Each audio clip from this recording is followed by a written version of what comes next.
All right, we're recording now. My name is Bruce Firestone, and I'm a real estate investment and business coach. That's one of my claims to fame, I guess, these days, but I'm also the founder of the Ottawa Senators. I'm wearing my Senators cap, so if any Calgary Flames out there fans or Oiler fans, oh geez, I'm getting some thumbs up there. Just take note that the Senators are at the bottom of the National Hockey League, so you can feel sorry for us. Rick is somebody I've known now for quite some time, and I really have enjoyed working with him. And just to give you a little bit more perspective on what I do, back about 8 years ago, when I was going to retire, I actually was told by my dad, who's now passed away, but people should never retire. They might, change what they do, but just to sit at home and watch TV all day would be really bad, I think, for a person, especially somebody who's getting on in his years like me. And so I didn't know what I was going to do. So I actually went out and I got myself a life coach, and she helped me a lot. And after a few months of coaching, she said, Bruce, you could do some coaching. I said, oh, I don't think I could be a life coach, I don't think I'd be very good at that. I'm basically a civil engineer, and I don't think I'd be a very good a life coach. No, she said, I thought you might be a good, real estate coach, real estate investment and business coach. And I said, oh, that's an interesting idea. And then, like a typical entrepreneur, I've been a hockey guy, but I've been a real estate developer. I was a university professor. So I've done a lot of different things. And for an entrepreneur like me, if I think an idea is a good idea, it takes me about 24 hours to act. So the next day I hung up my shingle, real estate investment and business coach, not really being sure if anybody would want any coaching from me, to be honest. And Rick, I probably haven't said this to you, but I'm a much better coach today than I was 8 years ago. So it's a good thing you're not one of the early guinea pigs, because, you get better at pretty much anything you do, sports, business, maybe even being a husband and a father and a grandfather like me. At least I try and get better at that too. So I got into this because a lot of people, like me included, by the way, weren't really happy with the financial planning industry. I don't know if any of you guys, men and women, have seen that television commercial, which I really like, where there's a financial planner, and the financial planner is sitting there with one of his clients, and the client looks at his his printout of his returns, and he goes, how come my returns are so low and my fees are so high? And then the financial planner, who's a bit smarmy, says to him, well, it's a long-term game. And the poor guy, is saying, well, it's not a game to me. It's my retirement.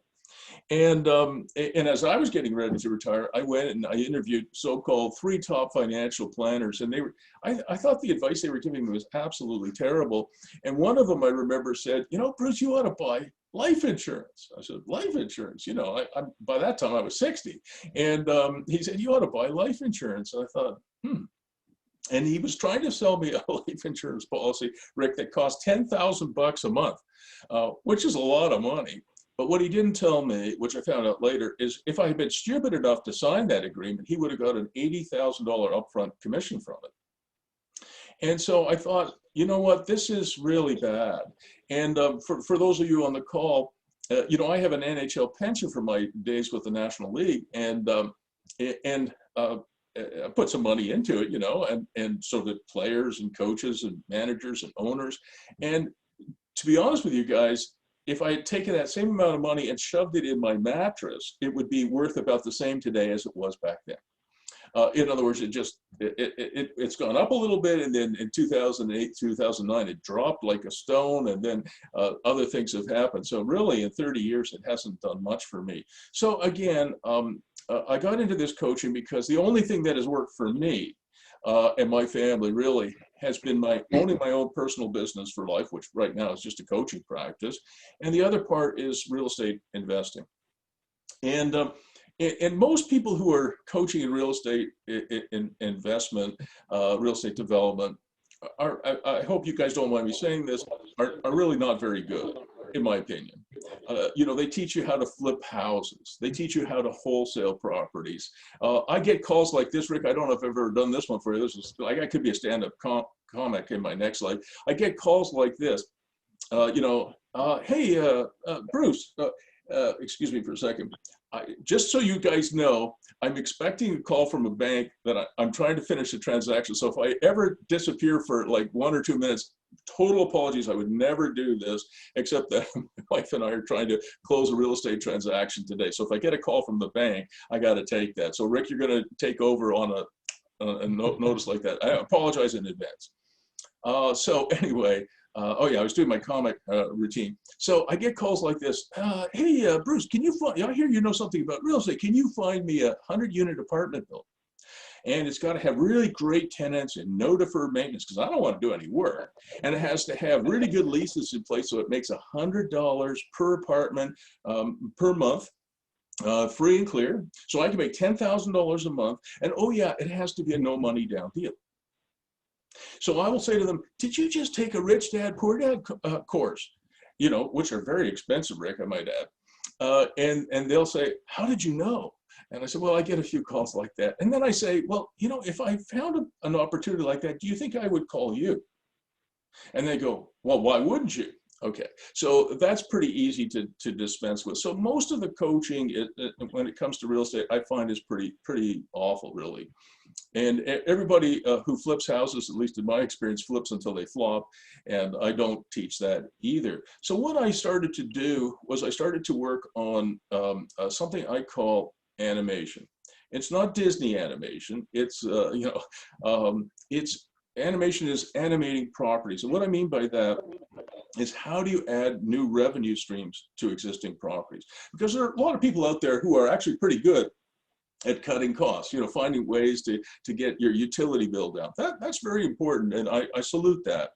But I didn't think I could contribute very much in that part of the business, but I thought I could really contribute something maybe on the revenue side. And I'm going to show you a couple of models. So this webinar that Rick and I are doing, what we wanted to do today is, it's really a learning opportunity, I think, for people on the call. Some ideas that I'm going to present might be new, and I'm going to rope in Rick here in a minute. But you know, that's the focus. How do you buy property, whether it's residential or commercial or industrial, and add new revenue streams, and so that you can differentiate your properties and get your cap rates up? I hope everybody knows what a cap rate is. You know, put it in the chat box if you have a minute and say yes or no. So I know, you know, we don't have many people on the call, but if you have a moment, put in there. If you know what a cap rate is, just put yes. And if you don't know what a cap rate is, put in no. And I'm going to share my screen with you guys. Yeah, so can you just give me 1 second, you guys?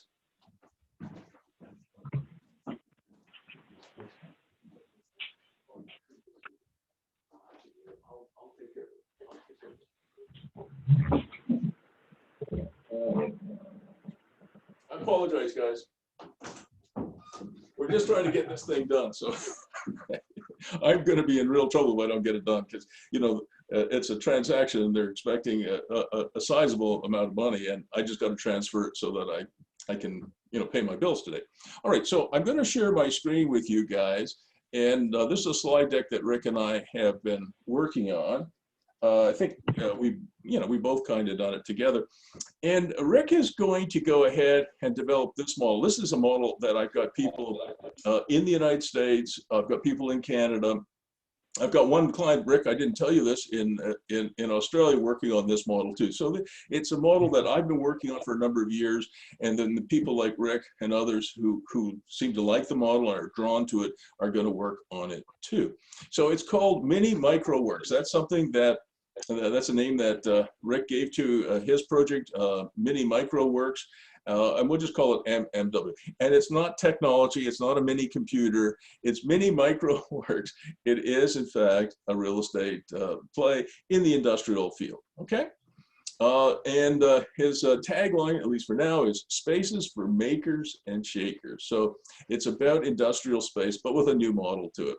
And so here I am as Rick's coach. I do have a PhD, for what it's worth, in urban economics from the Australian National University in Canberra, and I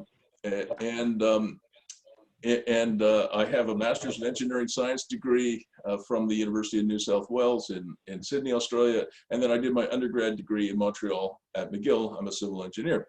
Rick, do you want to introduce yourself? Sure. Well, student of Coach Bruce. I've been circling residential real estate for quite a few years, and although I believe in its future, obviously everybody needs a place to live. Taken a lot of training on it, dabbled in it for quite a few years, but there was always just something that just wasn't feeling right as far as focusing on it. I guess one of the foundational things in the way I was thinking was that I'd really like to deal with business people and develop my own business, develop myself, and help them develop their own businesses.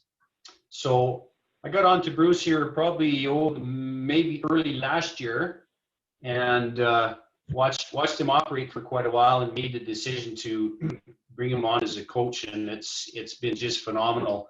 This model that he's been working on just fits me to a T. It fits my personal mission for the business, and it fits working with business people, and I really think that it has a lot of potential for growth for the future. So it's a fit like I've never had a fit before, and so that's why I'm very enthused about it. Thanks, Rick. And by the way, I paid Rick for that little commercial he gave me. So why this model? Okay, so why the mini micro works, the MMW model? I'm going to talk a lot about that. I'm going to give you a few case studies because I find people really relate to case studies. But first, a few fundamentals of what's going on in our economy right now. So there are a few trends that I think people are probably pretty well aware of now, and that is that major city centers, the idea of living on a 20th or 30th floor of a condo in downtown anywhere, downtown Calgary, downtown Edmonton, Vancouver, San Francisco, whatever, is not as attractive in a pandemic as it was before. And of course, working in an office building in the same location, again, not that attractive. So there's been quite a flood of people leaving city centers and moving to the exurbs and also small towns within an hour or two of the larger centers. There's a big emphasis, even before the pandemic, on work from home. That's not new, but obviously it's got a huge boost. And we use a term called FEHAJ. It's kind of an awkward term: for every home a job, and FEJAH, for every job a home. And that just sums up where I think we're going. The other thing that I have really noticed, and this was before before we went into a pandemic, and it's been accelerated because of the COVID situation, is that the gig economy is growing really fast. Pretty much everybody they may not admit it, has some kind of side hustle going, right? And lots and lots of people are looking for some kind of a makerspace or a workshop. Makerspace is just the young person's way of saying a workshop. I would have called it a workshop, but a lot of my younger clients and students call them makerspaces. And also the other thing we found is that industrial production is really up significantly. I've got a lot of industrial clients across Canada, and Canadian industrial production is up 20%. That's a lot in the last year, and the US is 4%. So of course, it's a much bigger economy. And if you offered me an office building today, I probably would say no, even for free. And if I had an office building or a shopping plaza, I would probably be converting it into something where you could live and work, and make stuff. So what do I put here? Live, work, make, play, create, learn, shop, exercise, entertain, grow, socialize. I really think it's important that we don't have, in the future, we don't have a system where we live in a suburb, we get in you get in your Tesla, you drive for an hour and a half downtown, you go up into the 30th floor of an office tower, and then you come down and reverse that process. That is really not, in my opinion anyway, a great way to live. And the other thing that is people are rediscovering is how important play is. I mean, I don't know about you guys, but I have this theory that couples that play together stay together. and families that play together stay together, and also teams that play together stay together. And you'll see why that's relevant in a couple of minutes. These are stats that come from 2015. I intentionally picked out some stats from a few years ago. 1.5 million Canadians are self-employed, many of them over 45. The fastest growing number of startups, Rick, these days is in the 45, 55, 65-year-old group. It's not necessarily the 25 and 35-year-olds. And more than 500 million Canadians are entering the ranks of the self-employed every year. That was in 2015. I think it's much higher today. So I wanted to show you a case study of what this actually looks like in practice, what this MMW thing might look like. And this is the very, very, very first place that we ever, I've got to move this around so I can see. This is the very first one that we ever did, all right? And this is literally an industrial building, a substandard industrial building in the middle of nowhere. You can see it on the screen here. And Rick, can you see my cursor moving around? Yeah, you bet. Okay, so this is about an 18,000 square foot industrial building, literally in the middle of nowhere. It's in Ottawa. It's in the west end of Ottawa in a suburb called Kanata. And if I were to do a 360 around here, all you would see is farm fields. So it's an 18,000 square foot building. And the reason it's substandard is it's only got 10-foot 2 ceiling heights. It's long and skinny, and it's got 10-foot 2 ceiling heights. And what industrial users, big users like Amazon want, Wayfair, they want square buildings, column-free, and believe it or not, Amazon is building 60-foot high ceiling heights, you know, because it's 3 dimensions that they work in. So a 10-foot to 18,000 square foot building in the middle of nowhere, no one wants it. In addition to that, it has, if you can see that, it has 2 coverall buildings in it, and it had this old farmhouse here as well. It's only 2 acres, and it was available. It's on Akins Road in Kanata in Ottawa. And clients of mine bought it, and what they did, and this is the model basically, is they turned this 18,000 square foot warehouse into a bunch of small workshops. As small as 400 square feet, some of them were 800 square feet, some were 1,500 square feet, but very small, because it turns out people who are running small enterprises, you know, gigs, side hustles, they don't really need, certainly they don't need 60-foot ceiling heights like Amazon or Wayfair. They can make do with, you know, 10-foot ceiling heights, 11-foot ceiling heights, what have you. And these are pictures I took fairly recently when I went and revisited. So this was something I did back in 2015 and 16. This was the very first model of MMW. You know, this is Warren Beatty, one of the principals who bought this building. And you can see what they did after they bought it is they put in a lot of large overhead doors. So you've got really wide corridors so that you can, you know, if you're a maker, you can really, you know, bring a lot of equipment in here, a lot of product and supplies, and you can easy ingress and egress. This is, for most of the people who are on this call, this is probably the most important slide I'll show you. This building, they were asking $935,000 for it. So the 2 acres of land, 2 coverall buildings, the old farmhouse, and the 18,000 square foot substandard warehouse, they were asking $935,000. And my clients offered this large company that owned it $250,000. So one of the things that if I ever got any time with any of you as individuals, you'll know that I'm not ashamed of putting in you know, lowball offers, and if they say no, that's okay. I don't get offended.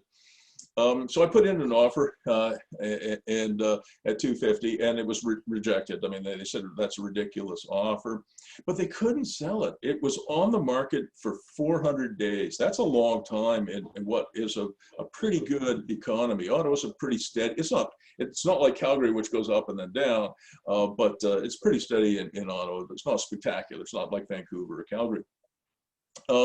And so I said to the clients, well, you know, it's been rejected. And they said, oh, that's too bad, et cetera, et cetera. I said, well, let's just wait until, that was, I think, in the early fall. And I said, let's wait until, you know, December or January, when it's dark, it's cold, and all Canadians want to kill themselves, and we'll resubmit it. Yeah, and so we did. And I said to the president of Modern Niagara, they owned the building, I said, you know, you ought to get it off your books. I mean, that's a big company. And and you know, it's all you have to, you know, if you wait another year, you just pay the property tax, you heat and air condition it, or it doesn't have air conditioning, but you heat it and you have to maintain it, you know, et cetera. And so you ought to sell it to the boys, and Warren and his two partners, and he agrees. Over 250.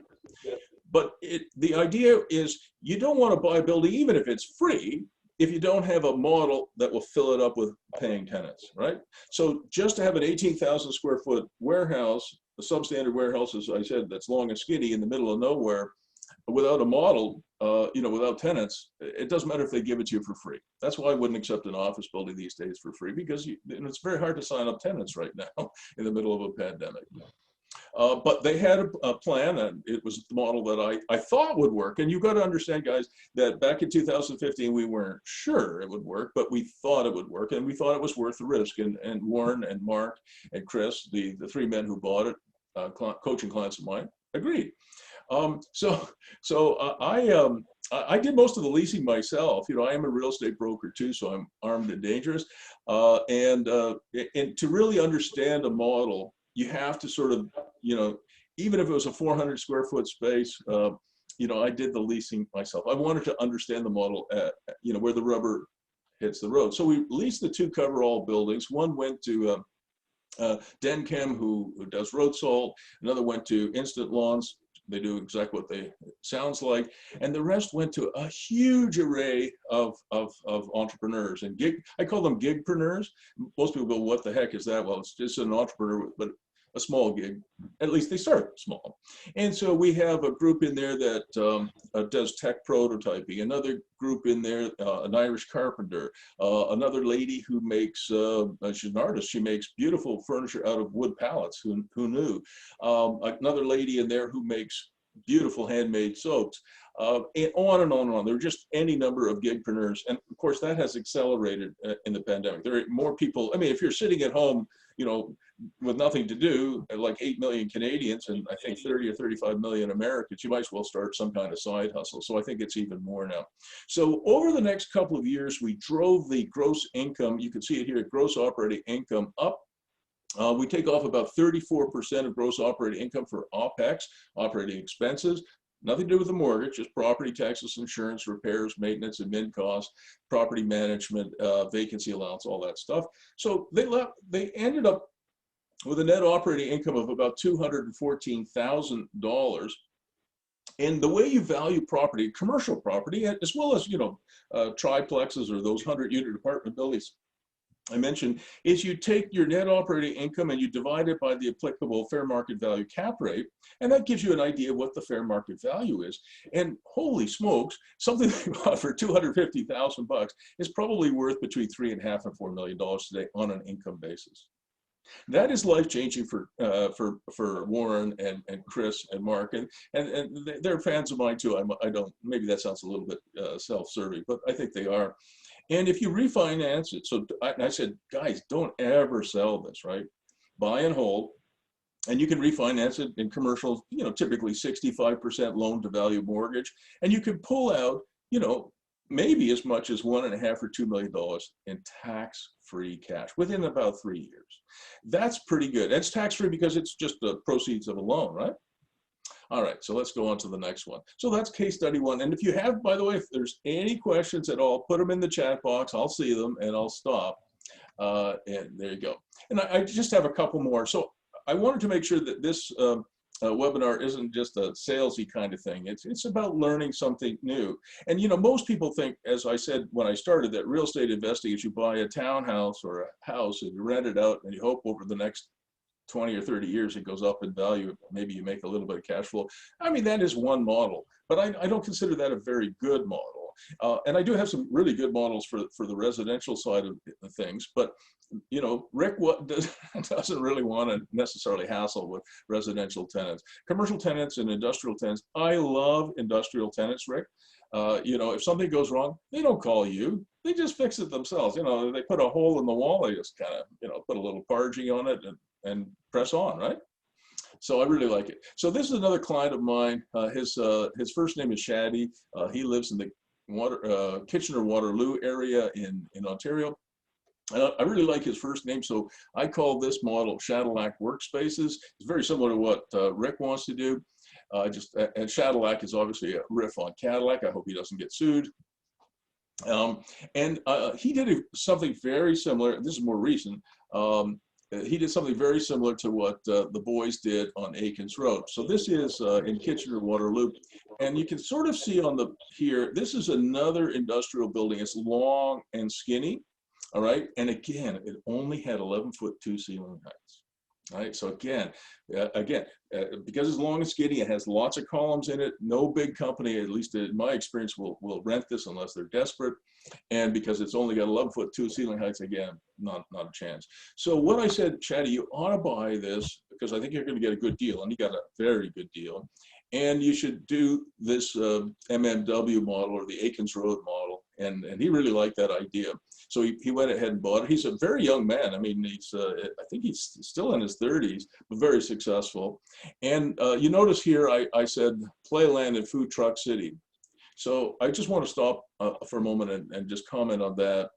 Like if you put, even for an industrial building, if you put, you know, bocce court out there, beach volleyball court out there, badminton court, pickleball, if you know what that is, or paddle tennis court out there, and a food truck, you know, you'd be surprised at how even within an industrial sector, you know, some big tough guys, you know, who are, you know, quite macho, you know, they really appreciate it. And one of the things that I try and do is I try and provide, you know, my clients, because I have a real estate portfolio too, and I have my coaching clients provide their tenants with something that is a community, right? Because if you create a community, like a community of makers, they will support each other. They'll start doing deals with each other, and guess what? They'll stay a lot longer, and that's really important. Like if you have to replace all your tenants, you know, every year, that's a lot of work, and you lose a lot of rent that way. So reducing tenant churn is very important. So really, this is kind of like the public storage or the mini storage model, but applied to sort of micro warehouses, right? And again, these spaces are from, in Shadi's case, from as small as 200 square feet to 800 square feet to about 1,500 square feet. And his project is called Shadow Workspaces, and his tagline is making things happen. And something else, Rick, that's I think really important here is part of the MMW model, the Akins Road model, the Shadow model, et cetera, is that you've got all these little makers, you know, and workshops going full bore, and many of them grow. And on Akins Road, they have been growing, and they grow out of that space. But rather than, you know, they move to somebody else's building, I strongly encourage the people that I work with to have some bigger spaces, so that because you plant these seeds and they grow, some of them grow, and you can harvest them, right, and bring them into another space that you own. So this is the inside of Shadi's building, and you can see it's only got 11'2" ceiling heights, and look at the number of columns, right? No big company is going to, I mean, imagine trying to, you know, load and unload and move your forklift around in a building like this. You're going to wreck the building. So anyway, Shadi bought it. You'll see the numbers in a minute. This is going to blow your mind. It blows my mind what he's doing. He's just an amazing young man. So Shadi immediately started sketching, you know, I'm going to buy this thing and we're going to sketch it. So he's just sketching here. These are some of his original sketches of what his workshops are going to look like. And within a week of buying it, he was in there building these things. And he used steel studs. And you can see how small they are. I mean, some of them are bigger, but you can see how small they are. So the idea is to put, you know, workshops, maker spaces in them from 200 to maybe 1,500 square feet. And this is the kind of thing that we do a lot of, you know, putting in playlands, outdoor ping pong, maybe a food truck. I don't know if you guys know the cornhole game. That's a big NHL tailgating thing. Bocce, everybody can play bocce. The other thing that this wasn't my addition to the model, but this was something that Greg Yelland and Rick and some other people that I coach put into the model, that in addition to having all this other stuff going on, you should have some storage in there. And storage is a great business, and people have discovered it. I've been in the mini storage business for decades. And but I had never really thought of putting these galvanized steel containers inside the building and renting them out. And actually, I do that in one of my buildings too. So look at this, guys. Again, it's very important, Rick, that in your property search, I'm going to ask you about that in a second. It's very important in your property search that you're looking for buildings that have been days on market, DOM, days on market, have been on the market a long time, and you've got a motivated seller. I'm not interested, and I don't want my clients interested in buying, buildings at retail prices. That is not interesting to me. I believe in buying them. You make money in real estate when you buy, not when you sell. And since I never sell, you definitely make money when you buy, as long as you buy smart. Okay, Rick? Yeah. You on that? So this building, sure, because they just couldn't sell it. Shadi bought an 80,000 square foot building for $1.2 million. In Toronto, you can't buy a townhouse downtown Toronto, a townhouse. A 4-bedroom townhouse in downtown Toronto is $1.7, $1.8 million. I have no idea what it is in Vancouver, but I bet you it's pretty expensive. So he paid $15 a square foot. It's about $40 a square foot to build a doghouse, and it's about $85 a square foot to build an unheated, uninsulated garage. So this is an amazing price. I'm not saying you could do this every day, but this was great. It cost him about $8,800 to put these workshops in. So he spent about almost $900,000 on that, and some financing costs and some interest that he had to pay, some engineering that he had to do, and a big contingency allowance because it was new. So he ended up with about $2.3 million invested in this building, still a very low per square foot number. But look at the net operating income. And this is a very dangerous number to show on the screen here. I really didn't want to put it in because it's way too high, but his cap rate is ridiculously high. Basically, he's making back in net operating, he's making back his initial investment every year. It'd be like, Rick, you and I buying a house for $500,000, being able to rent it for $500,000 a year. That'd be pretty cool. And the fair market value cap rate on this is probably going to be 8.5%. So when he gets it reappraised, probably middle of this year, it could be worth somewhere north of $10 million. I mean, these are just outrageous numbers. These are the best numbers I've seen. And so it means that if he did the 65% loan to value thing, based on this very, very, very strong model, he could take out something like $7 million, probably end of this year, middle of next year. That is incredible. So, you've all heard of the BRRRR strategy. I call my strategy the BARF strategy. And it stands for buy, animate, add new revenues. So buy, the A is animate, rehab, renovate, rent, reappraise, refinance, rinse and repeat with other people's money financing methodology. So it's the BARF methodology. So that's what I do, and that's what I teach people to do. And I have over 2,500 disciples now. I did better than two of the greatest prophets who ever lived. One of them had 12 disciples, and the other had 5 or 6. All right. So a part of the model too, I wanted to show, this is the last one. I promise you guys, I'm not going to speak forever. But before I go into this last model here, I'm going to stop sharing for a minute. Rick, why don't you tell the folks on the call here and anybody who watches the recording, how you're conducting your property search? Sure. Well, it's focused on Edmonton and surrounding area. The reason for that is just because it seems to be a very much more industrial type of pulse, I guess, if you want to call that, and it's on a main highway between the east and the west coast. Now, I've spent probably in the last 2.5 to 3 months, probably a week total, 5 days of total, just doing a street by street drive by of some of these smaller outlying areas around Edmonton. I've gone as far north as Morinville, Fort Saskatchewan, Spruce Grove, Stony Plain, Beaumont, Devon, those types of areas. And with respect to what the model offers, I'm very hopeful and very excited about what is possible there. A lot of those towns are very, very well developed, and they're new and they're well looked after, and there's a lot of gentrifying going on. So what bodes well in that for me is that there's a lot of people that are very close to Edmonton that are probably driving to Edmonton now, or even vice versa, driving from Edmonton to these smaller centers and then back home, which would be Edmonton. And so I'm just looking for properties that, if I put myself in the shoes of people that live there, and these gigpreneurs, what do they have available for that type of property? And realistically, there isn't a whole lot. Somewhere like Beaumont, just a really super nice little place. Obviously, lots of money there. People driving to Edmonton, but there's virtually nothing for workspace there. So that's where I'm looking.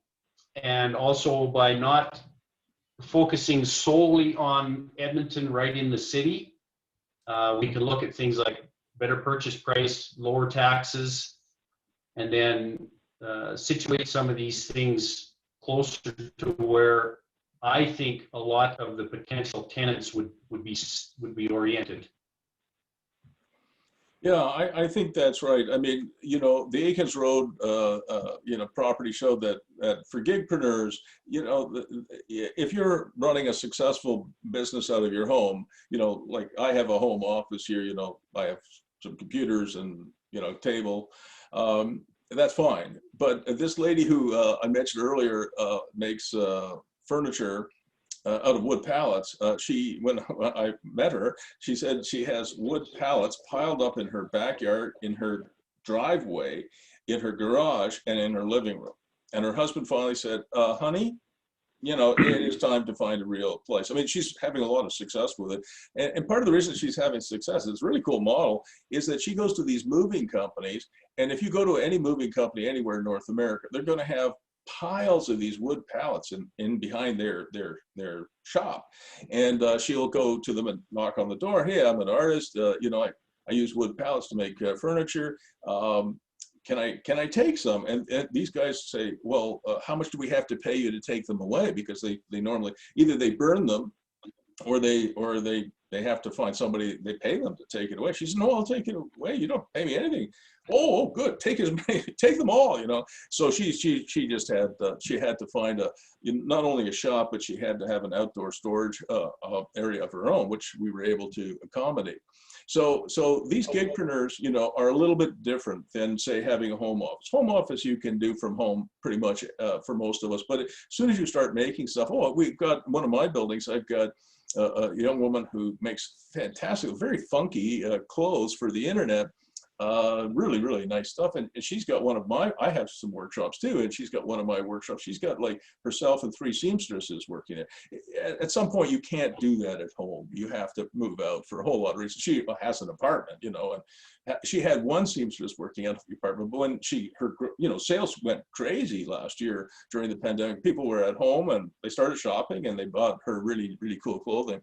She's a wonderful young woman. And so, when you have, shipping and receiving, and you have 3, full-time seamstresses, you just can't do that from your apartment. All right, so I'm almost finished, you guys. I promise I won't. I am a former professor too, so I could talk for 3 hours, but I won't. So this is the last of the case studies I'll show you. And this is another young person I coach. His name is Chris Long. And this is part of the MMW model as well. This is Chris. He was he's a young man, but he was very young when I first met him, and he was a carpenter, licensed carpenter, and making, I think, about $18 an hour. This is his daughter Lily. He is a single parent. He's been a single parent since he was a teenager, and he's got good values, and he's a good family man and good father, and that's important to me.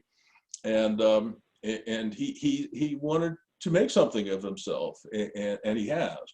So I talked to him a little bit about this Akins Road model, and also another little bit of a riff on it. Riff is the word, yeah. Which is, it's called mini contractor yards. So imagine this: if Rick can find a suitable building, maybe it's a 10,000 square foot building, maybe it's bigger, and you divide it up into mini workshops, great. And you have some of those storage containers that Greg Elland knows only too well, inside and maybe some outside to rent, great. But in addition to that, there's a man, and I wish I could tell you guys that this was my model. It is not. It was started by Kyle Powell in Arizona, in Scottsdale. And what you do is it can't be any simpler. So if you have, say, that 10,000 square foot building and you have a few acres of vacant land, you divide that vacant land into small contractor areas. You basically fence it off and you create a little private compound. So let's say I'm an HVAC, heating, ventilation, and air conditioning contractor. I can have you know, my own little yard where I can park my trucks. I can, if I have a loader, a dozer, you know, whatever, I can park it there. I have material, I can leave it there, and it's safe and it's protected. And Chris thought, well, that's a model I think I could run with. So I'm going to show you the property he bought. And I'm going to tell you guys this, that the worse the property is, the better I like it. And I'm sure I'm the only person, you know, in the room here today that might be able to say that. But this was the house. This is 10 acres of heavy industrial land, 10 acres of heavy industrial land with this house on it. And this is what it looked like when Chris and I went to visit it. This is the garage. So that's the front, that's the garage. And if you pull back a little bit, this is what it looked like. And I said, Chris, you got to buy this place. And he said, look at this place. It's a mess. I said, yeah, I know, but you're a carpenter. You can fix it up. Oh, he said, I'll just tear it down. It had 3 feet of water in the basement. It had a swimming pool in the basement. And in Ottawa, you know, we have really tough winters, you know, like we have Edmonton plus, we have Winnipeg plus plus. You know, the people who live in Vancouver, I hate them all. They don't know what winter is. How about in Texas? I mean, I feel sorry for the people in Texas not having water, but holy smokes, they don't know what winter is until they live in places like Canada, Edmonton, Winnipeg, Ottawa. No, I said, Chris, you can't tear this down, because if you tear this building down, you will never, the city of Ottawa, this is again an Ottawa project, you will never be able to build it again, right? Because you can't put a house on most industrial property, especially heavy industrial, but it's there, so it's grandfathered. So I said, you're going to fix it up and you'll see how this works. So this is what it looks like today. All right. This was the grand opening of Long. By the way, this business that Chris set up, his last name is Long, and this is a 10-acre piece, so it's long, skinny piece, and he calls his business Long Yards. It's a great name. And he is franchising now. He's got 12 people interested in becoming franchisees. But anyway, so this is so you remember the garage over here on the left? This is the garage, which is now an office. Upstairs, he's got a 2-bedroom apartment, and downstairs, he's got a 2-bedroom apartment. This is the entrance to the downstairs. That's the entrance to the upstairs. This is Chris and what will be, or is now, of course, his office, the garage. This is what it looks like as he was getting it ready to complete it. So the garage has 10-foot ceiling heights, which is pretty cool. It's sound insulated from the main house so that he can be there and he can have a party here, and that it won't bother anybody on the ground floor here. Listen to what he's done with the little house. That little house, he gets $3,500 a month for that upper unit, the 2-bedroom. How is that possible? Here's why. Because the people who rent the upstairs apartment have a contractor yard in the front, and they sell used cars. So it's not actually a residential use on the ground floor, it's a commercial use. So they've got their sales office up here, their financing office here, and they've got a yard out in front where they sell cars. They sell a lot of used cars.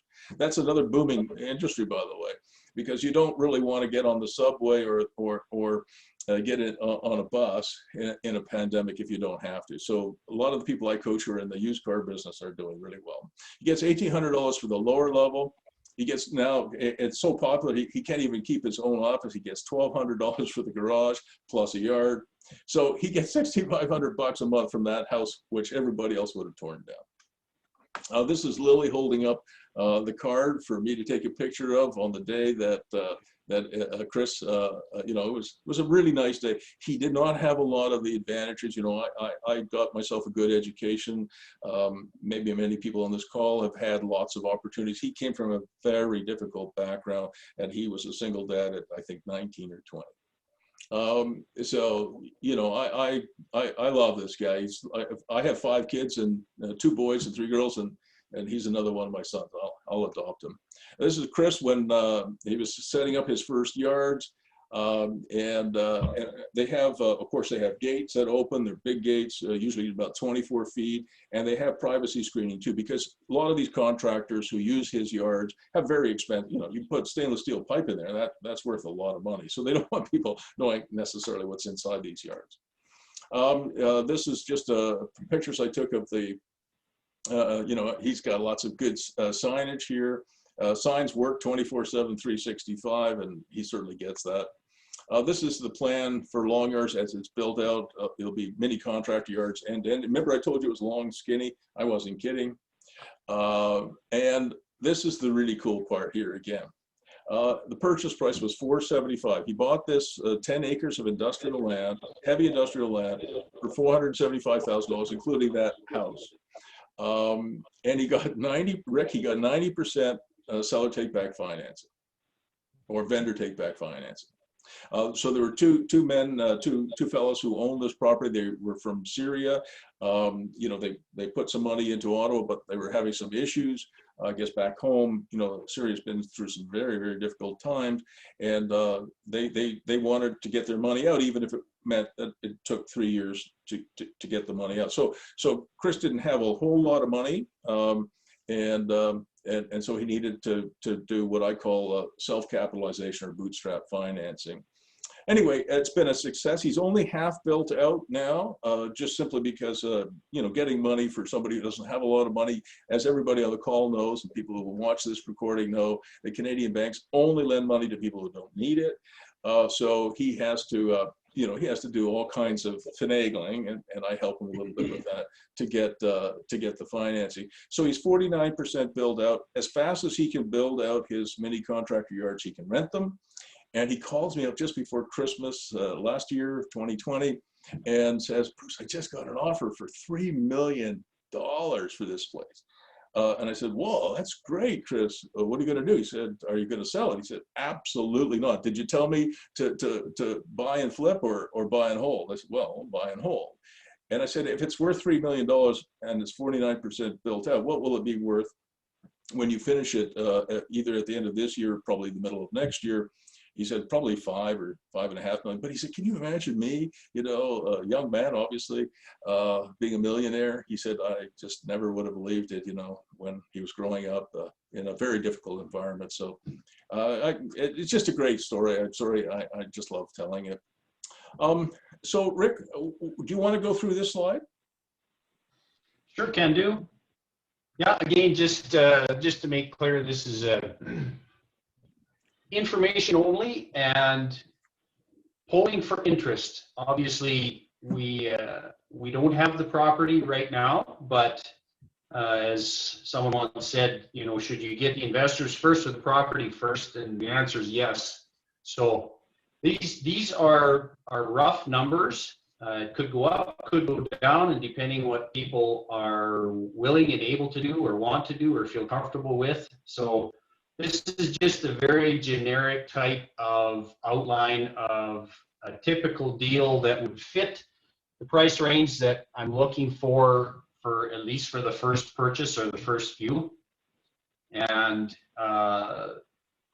it's, yeah, basically I really can't say anything more than it's just polling for interest. Yeah. And so when we get the property tied up, I want to be able to move quickly. Exactly. Can I comment on it though, Rick? Yeah, for sure. So one of the things that I do, because I do a lot of this, okay, just so you guys know, I mean, this is not my very first rodeo. And what I do is I have found most investors want to structure their investment, whatever it is, partly as equity and partly as debt.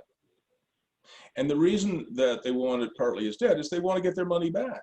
Have you ever noticed that? It's nice to lend money or invest money, but it's also nice to get it back.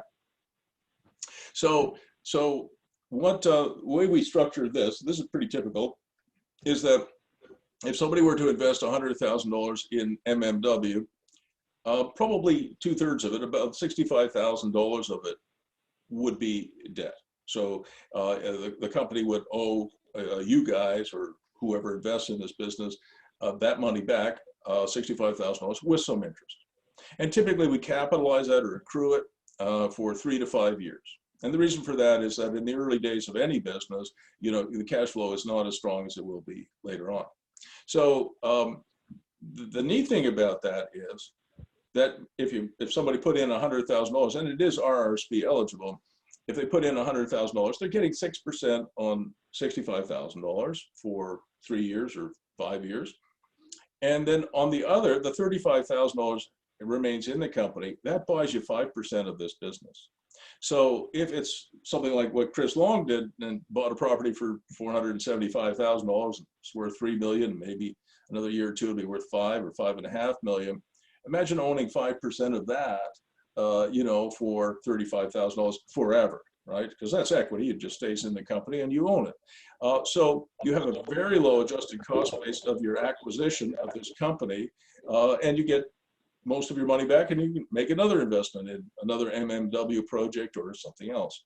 So that's typically the way I have set these things up for, literally hundreds and hundreds of people now, maybe even in the thousands. So it's mini micro works. And if you are interested in learning more, Rick is certainly willing to do a one-on-one call with people. I'm sure you all have his email address, Rick Redel, rick@trimcorp.ca, and he has a reservation form. And the reservation form is very, very simple. It just says, yeah, I'm interested. And so that when Rick finds a property, which I'm sure he will do in the next, short while, he knows he can circle back to you and say, okay, I found the property and this is, so I love the way you put that. Should you find the property first or the investors first? And you answered yes, Rick, that was brilliantly put. And I think that's what we're doing today. Yeah. All right, so do we have any questions? Unmute yourselves, guys, and you can tell us what's on your mind. Ron, you have to unmute yourself. Brian. Sorry, I've got my wife just visiting me for a quick moment, so I'm trying to give her some instructions for lunch. Oh, lunch is very important. But I do have a couple of questions, actually, which is while I'm at it. So the first one is just going back, and thank you for this information. This is amazing information, and what great success stories. In relation to the loans that you mentioned earlier, I presume, Bruce, that would come from, as you said, it would be a loan to the shareholders that they just either never pay back or they pay a very tiny amount on a annual basis.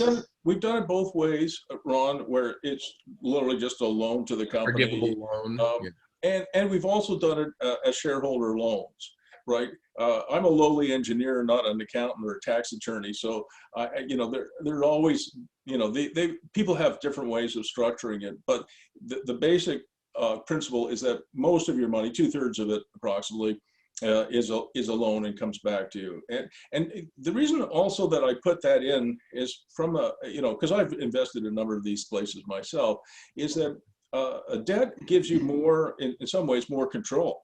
So if the company defaults for some reason, I also put in to a lot of these agreements, I haven't told Rick this, but I put into a lot of these agreements to protect investors that they have foreclosure rights. So they can take over not just power, yeah, exactly, not just power of sale. There's some dumbass, excuse my language, dumbass lawyers in Canada. So, oh, you can't do foreclosures in Canada. Yeah, you can. I've done them. And you should never, ever, ever invest in anything you don't want to own yourself. That's a rule.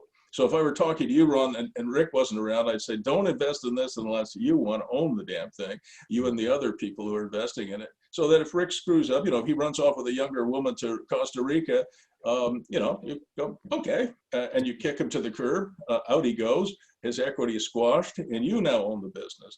And I coach a number of real estate investment trusts and mixed mortgage investment corporations as well. And I say the same thing to them. Put power of sale and foreclosure rights into your debt agreements, and don't invest and don't back anything that you wouldn't want to own yourself. And all of the people I coach follow that.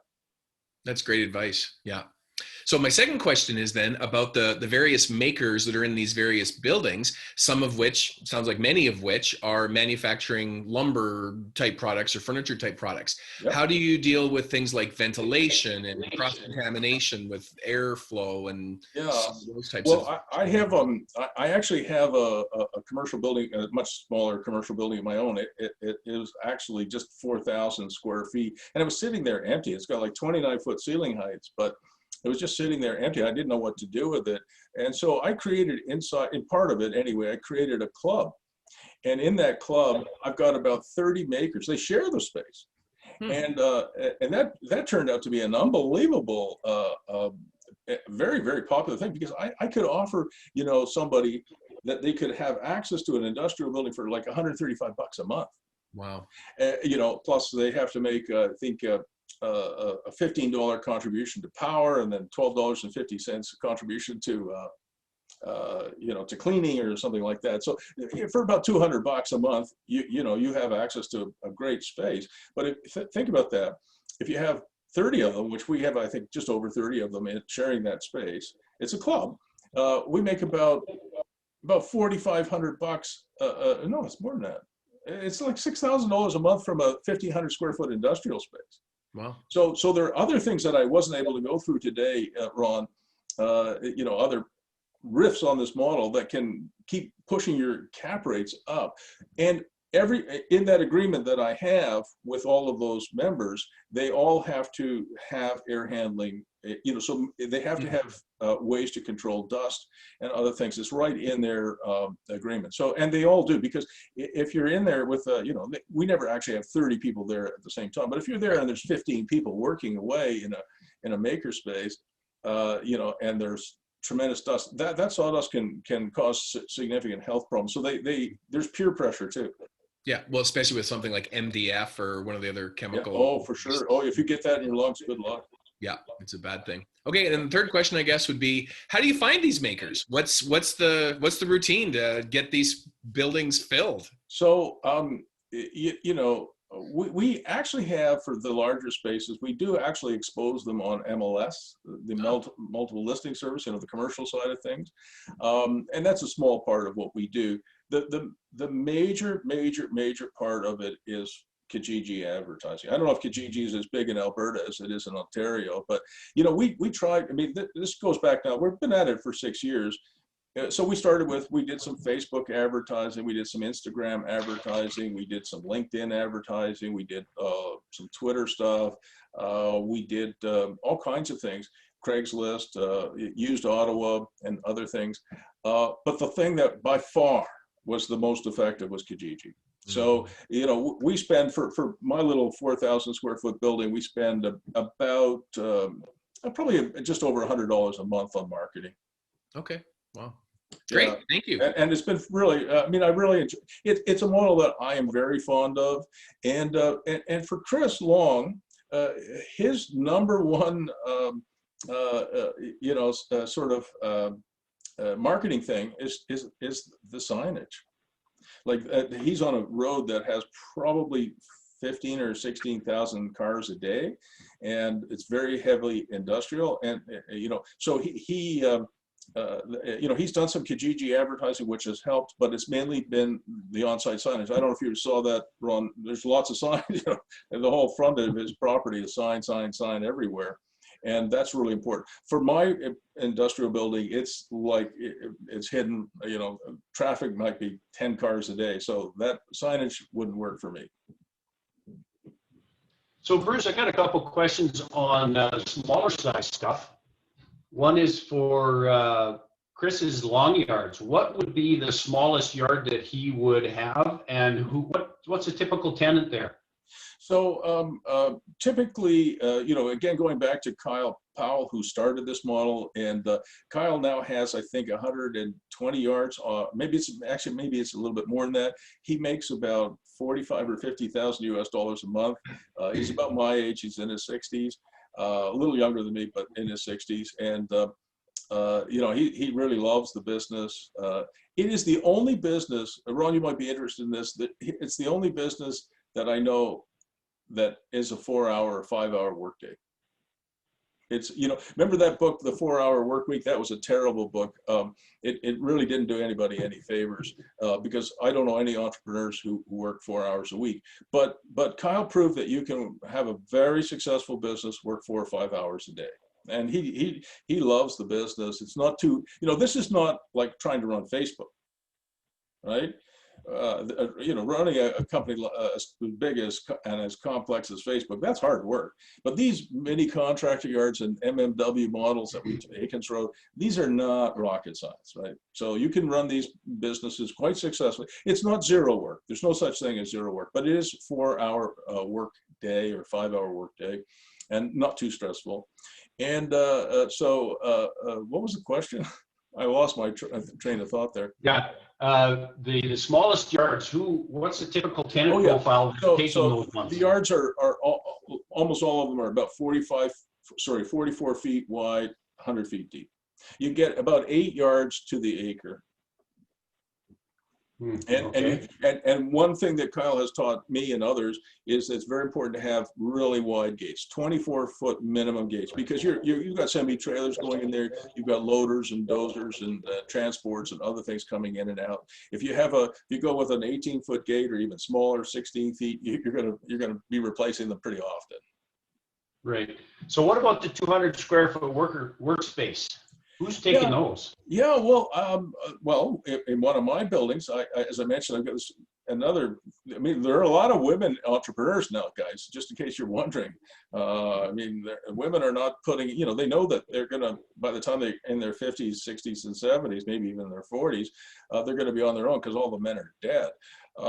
You know, breaking news, guys, they last a lot longer than we do. And a lot of women know that. So they have, you know, so I have one, Lisa Pepper, she makes handmade soaps in 220 square feet. Interesting. And she got kicked out by her husband too, because, you know, 220 square feet doesn't sound like very much, but in an apartment, it's quite a bit. Great. So, you know, about 40% of the clients are females. That's our experience. And I wouldn't surprise me if it's the same there, that women are starting gigs. The one thing I found, and I don't know if this is going to continue, but the one thing I found is that the men's businesses tend to be bigger. I don't know why. They just, you know, I guess for men it's go big or go home, right? So, you know, the 1,500 square foot workshops that I've rented anyway have been, I think, exclusively to men, but the smaller ones, 200, 400, 600, 800 square feet, a lot of women. Is there any other questions? Well, I really thank everybody for hanging in. You know, Rick, can you just put your email address in the chat box? I'm going to put mine in too if anybody wants to reach out to me.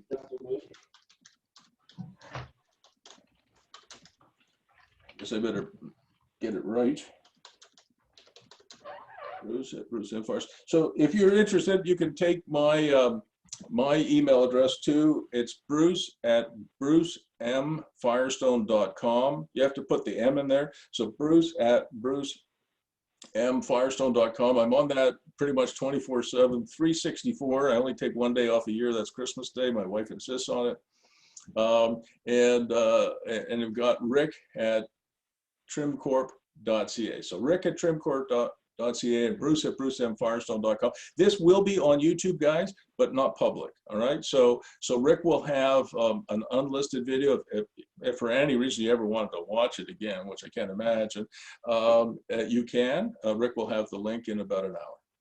Gentlemen, Rick. Yeah, thank you very much, Bruce, and thank you everybody. Thank you, Brian, Dave, everybody, Ron. See you guys. Thank you. Bye. All the best.